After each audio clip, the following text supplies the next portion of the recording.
الفاتحة.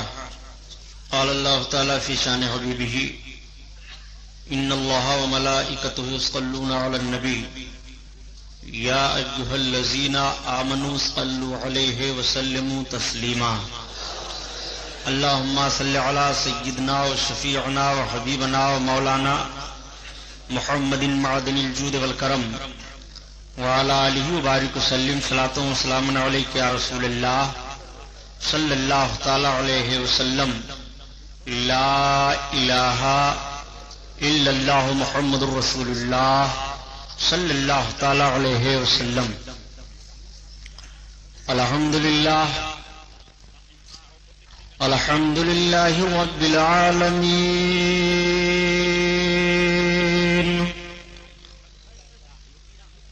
الصلاة والسلام علی سید المرسلین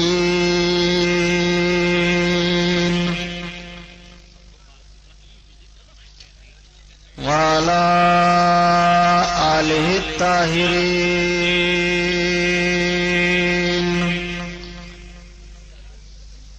واصحابہ المطہرین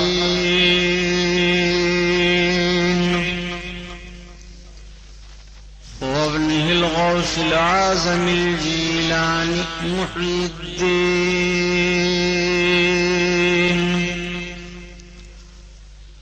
وأهل بيته أجمعين. أما بعد، فأعوذ بالله من الشيطان الرجيم. بسم الله الرحمن الرحيم.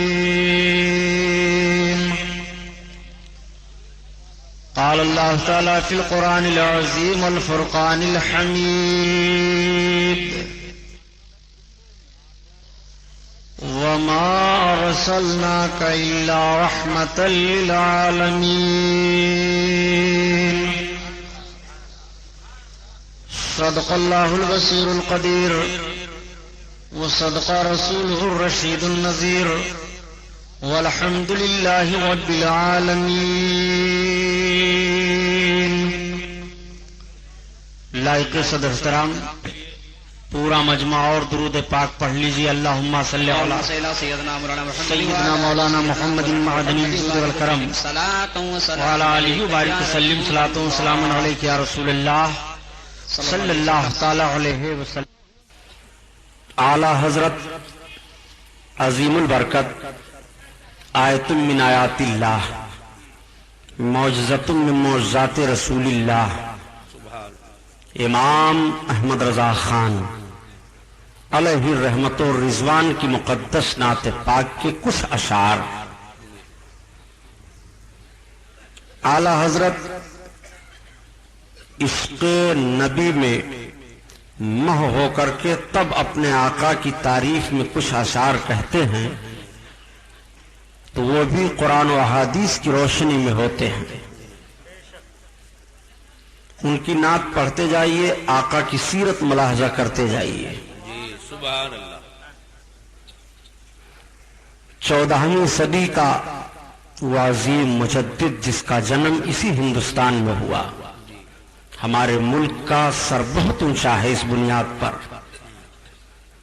ایسے ایسے لال و گہر پیدا کیے ہند کی زمین نے کہ ڈاکٹر اقبال کو کہہ دینا پڑا کہ سارے جہاں سے اچھا ہے ہندوستان ہمارا. آخر کس بنیاد پر کہا کہ سارے جہاں سے اچھا ہے ہندوستان ہمارا؟ آپ کبھی غور کیجئے. ایسے ایسے لال و گوہر دیے ہندوستان کی زمین میں کہ آج ساری دنیا کے ملکوں میں ہمارے ملک کا سر اونچا ہے. سبحان اللہ. فکر و فن کے تاجدار یہاں ہیں، تصوف و معرفت کے شہسوار یہاں جلوہ افروز ہیں. رسول کائنات صلی اللہ علیہ وسلم کے دیوانوں کی انجمن یہاں سجی ہے. آقائے کائنات صلی اللہ علیہ وسلم کے نام پر مر مٹنے کا جذبہ رکھنے والے با حوصلہ جوانوں کی جماعت یہاں موجود ہے. ملک کی آبرو بچانے کے لیے پہاڑوں اور دریاؤں سے ٹکرا جانے کا حوصلہ رکھنے والے یہاں نوجوان موجود ہیں. سارے جہاں سے اچھا ہے ہندوستان ہمارا۔ آقا کریم صلی اللہ تعالی علیہ وسلم کا یہ دیوانہ جب اپنے آقا کی محبت میں مہ ہو کر کے عرض کرتا ہے یا رسول اللہ، زمین و زمان تمہارے لیے، مکین و مکان تمہارے لیے، تمہارے لیے، سبحان اللہ، زمین و زمان تمہارے لیے، مکین و مکان تمہارے لیے، چنین و چونا تمہارے لیے، بنے دو جہاں تمہارے لیے، یا رسول اللہ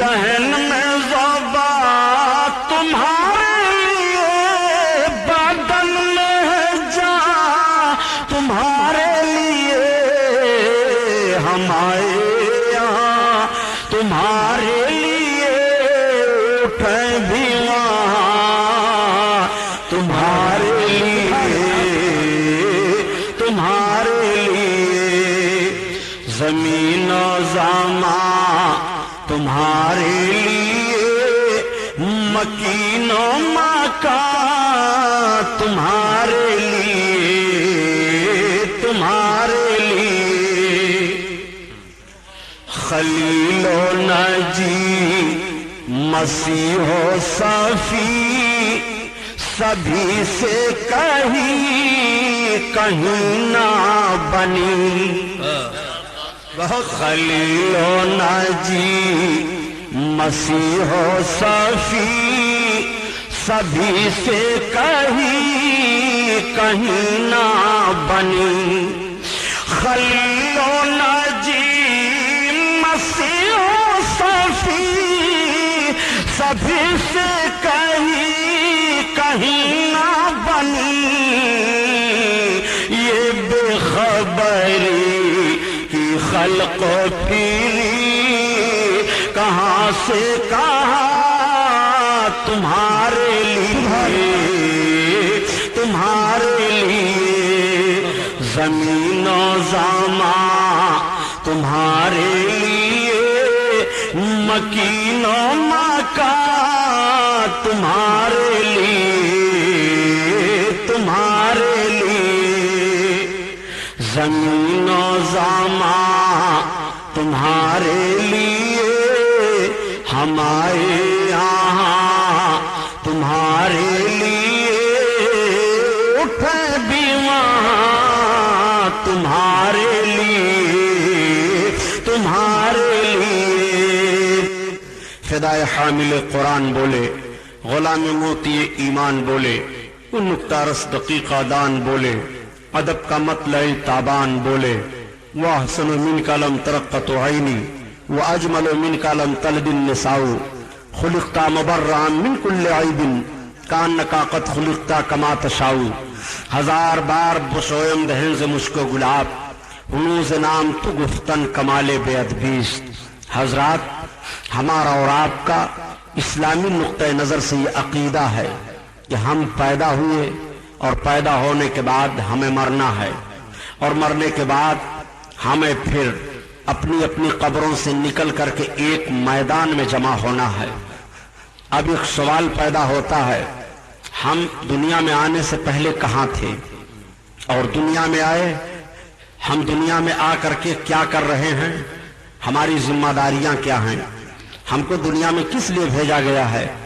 اور ساری مخلوقات میں رب تعالیٰ نے انسانوں کو اشرف المخلوقات کیوں قرار دیا؟ اس کو کرامت کا تاج کیوں پہنایا گیا؟ ذہن و فکر سے سوچنے کی بات ہے۔ آپ جب آئے نہیں تھے تو کہیں تھے، اور جب آئے تو آپ عالم اجسام میں ہیں۔ آپ آئے نہیں تھے، عالم شہادت میں تھے۔ رب العزت نے جب تمام روحوں کو پیدا کیا، روحیں پیدا کی گئیں، رب تعالیٰ نے تمام روحوں کو حاضر کرنے کے بعد روحوں سے ارشاد فرمایا، اے روحو یہ بتاؤ میں تمہارا رب ہوں کہ نہیں؟ تو ساری روحوں نے اقرار کیا، اے میرے اللہ تو میرا رب ہے۔ لیکن سب سے پہلے ساری روحوں میں جس روح نے اقرار کیا کہ تو میرا رب ہے، وہ میرے آقا صلی اللہ علیہ وسلم کی مقدس روح پاک ہے۔ جب سب سے پہلے سرکار کی مقدس روح پاک نے اقرار کیا خدا کی ربوبیت کا، تو آپ کی اتباع میں ساری روحوں نے اقرار کیا۔ سبحان اللہ۔ اقرار کا ایک مزاج تھا کہ سرکار کی مقدس روح کے اقرار کے بعد جو جس انداز سے اقرار کرتا چلا گیا اس کو اتنے ہی انداز سے درجہ ملتا چلا گیا، اور جو سب سے پیچھے رہ گئے وہ دنیا میں آئیں روحیں جب اجسام میں منتقل ہو کر کے، تو کفر و گمراہی کے بادل میں وہ پھر بھی گھری رہی۔ اللہ تعالیٰ نے ساری روحوں سے اپنی ربوبیت کا اقرار لیا، اور ربوبیت کا اقرار لینے کے بعد پھر صرف انبیاء اور رسولان اعظام کی مقدس روحوں کو روکا اور ان سے اقرار لیا۔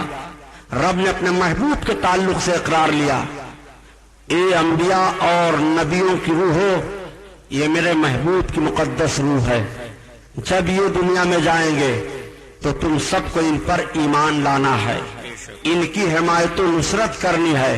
کیا اقرار کرتے ہو؟ تو ساری روحوں نے اقرار کیا، ہاں میرے رب ہم اقرار کر رہے ہیں۔ اللہ نے ارشاد فرمایا، تو اب سنو، میں تم سب پر گواہ ہوں اور ایک دوسرا دوسرے پر گواہ ہو جائے، اور جو اس کے بعد سے پھرے گا حالانکہ رب جانتا ہے تو وہ حد سے گزرنے والوں میں سے ہو جائے گا۔ رب کو علم ہے کہ جو نبی ہوں گے، جو انبیاء کرام میں جن کا شمار ہے، وہ اس وعدہ سے پھرنے والے نہیں ہیں۔ دنیا میں انسانوں کی آمد حضرت آدم علیہ الصلوۃ والتسلیم کی وسیلہ سے شروع ہو گئی۔ انسان آتے رہے، ان کی ہدایت کے لیے پیغمبر مبعوث ہوتے رہے، سلسلہ چلتا رہا۔ پیغمبروں کا آخری سلسلہ میرے آقا صلی اللہ علیہ وسلم پر آ کر کے ختم ہو جاتا ہے۔ اب آقا کے بعد کوئی نبی نہیں، آقا کے بعد کوئی رسول نہیں۔ آقا کریم نے ارشاد فرمایا، اللہ نبی بعدی، میرے بعد کوئی نبی نہیں ہے، اور قرآن نے اعلان کر دیا، محبوب آپ خاتم النبیین ہو، آپ سارے نبیوں میں سب سے آخر ہو، اب آپ کے بعد کوئی نبی نہیں ہے۔ نبوت کا دروازہ بند ہو گیا، رشد و ہدایت کا کام پھر بھی جاری ہے۔ صحابہ نے عرض کیا تھا ایک موقع پر، یا رسول اللہ آپ کی امت کی ہدایت کے لیے اگر کفر و گمراہی کے بادل پھر برسنے لگائیں تو ہدایت کی ذمہ داریاں کس کے ذمہ ہوں گی؟ آقا نے ارشاد فرمایا، میری امت کے علماء کی ذمہ داریاں ہوں گی۔ اسی موقع پر آقا نے ارشاد فرمایا تھا، العلماء امتی کا انبیاء بنی اسرائیل، میری امت کے علماء بنی اسرائیل کے نبیوں کے مظہر ہیں خدمت دین میں۔ آقا کریم صلی اللہ تعالی علیہ وسلم کا اعلان ملاحظہ فرمائیے، انسانوں کی تعداد کا شمار نہیں ہے، پیدا ہوئے پیدا ہوتے رہیں گے۔ اب سب کا یہ عقیدہ ہوا کہ پیدا ہونے کے بعد مرنا ہے، مرنے کے بعد پھر کسی نے یہ عقیدہ گڑھا کہ ہم دوسری شکل و شباہت میں بھی جنم لیں گے۔ کسی نے کہا کہ کوئی گھوڑا ہوتا ہے، کوئی ہاتھی بن جاتا ہے، کوئی چرند پرند بن جاتا ہے۔ آواگمن کا عقیدہ مضبوط کرنا شروع کر دیا، لیکن مذہب اسلام نے انکار کیا، نہیں، مرنے کے بعد پھر تمہیں کسی روپ میں نہیں آنا ہے۔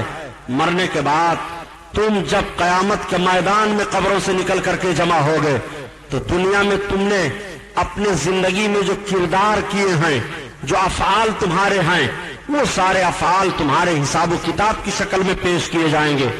تمہارے دنیا کی ساری کمائی وہاں رکھی جائے گی، اور اس حساب و کتاب کی بنیاد پر تمہارا سارا معاملہ تمہارے سامنے ہو کر کے تمہارے لیے فیصلہ ہو جائے گا کہ اب تمہارا راستہ کدھر ہے، تم جنتی ہو کہ دوزخی ہو۔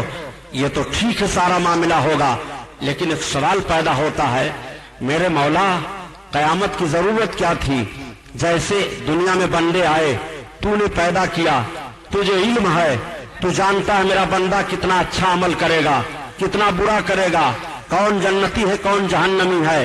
یہ میزان قائم کرنے کی ضرورت کیا ہے، پل صراط سے گزارنے کی ضرورت کیا ہے، یہ قیامت کے میدان میں سب کو اکٹھا کرنے کی ضرورت کیا ہے، مولا حساب و کتاب کرنے کی ضرورت کیا ہے۔